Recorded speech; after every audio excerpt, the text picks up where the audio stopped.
GTA 6 looks good on the surface, but what can really be said about the game? Today in this video, we're going to cover what everyone is ignoring about GTA 6.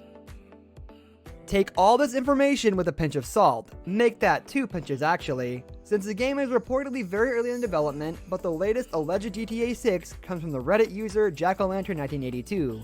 He relayed a grand total of 23 details about Rockstar's upcoming game, as well as confirming that it's in development. They say that its code name is Project America, as the game will take place over multiple countries, namely Brazil and a fictional city based on Rio de Janeiro, and Vice City in the US. Heavily influenced by Netflix's Narcos, which is a phenomenal series about the origins of the cocaine trade, you can find the information from JackoLantern1982 on Reddit, edited for clarity, along with details from a separate potential leak on Fireden. The next GTA title has been in development since 2012, but production didn't begin properly until 2015, but even then, the team was focusing more on Red Dead Redemption 2. It's another Rockstar worldwide production. Codename is Project Americas, set in both Vice City and a new fictional location based on Rio de Janeiro.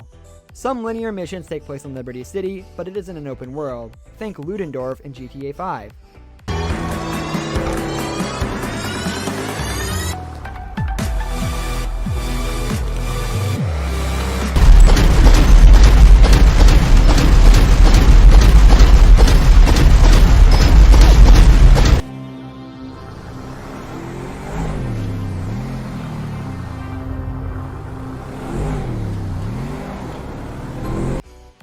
Game will balance realism and arcade, and it won't be as realistic as Red Dead Redemption 2.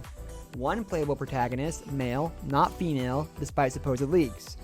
Set in the 1970s and 1980s. You play as an up-and-coming drug lord wannabe named Ricardo. Another key character called Casey is a part of the narrative.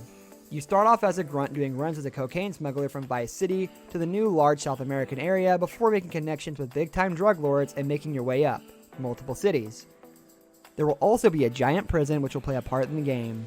Will feature a chapter system similar to a Tarantino flick or Red Dead Redemption 2.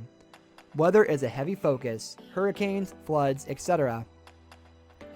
Buildings change over the eras, vehicles too, so older, rare classic cars get more expensive as time progresses, etc. Full economy. Heavily inspired by Netflix's Narcos. They want to have an incredible 70s and 80s soundtrack.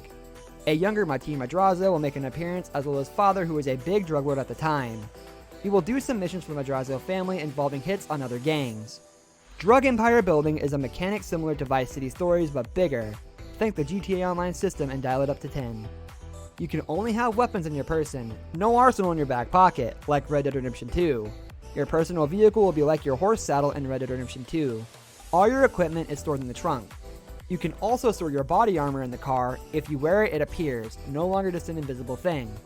There will be tons of subtitle reading, think Max Payne 3 amounts, very immersive, like watching an episode of Narcos. Whenever you're in South America, don't expect to hear much English. Vice City, however, is a mix of everything but mostly English. Last bit of narrative info, it will discuss topics such as HIV and the immigration crisis of the time, a fictional version of Fidel Castro, etc. Next gen only, not PS4 or Xbox One. GTA 6 is now their primary focus, along with another title. Game is still in pre-alpha, so no names, locations, details could and probably will change. No ETA on a release date. Well guys, that's all we have for today's video. If you enjoyed, leave a like on the video and subscribe to the channel so you never miss out on any of our content in the future. We'll see you next time guys. Goodbye.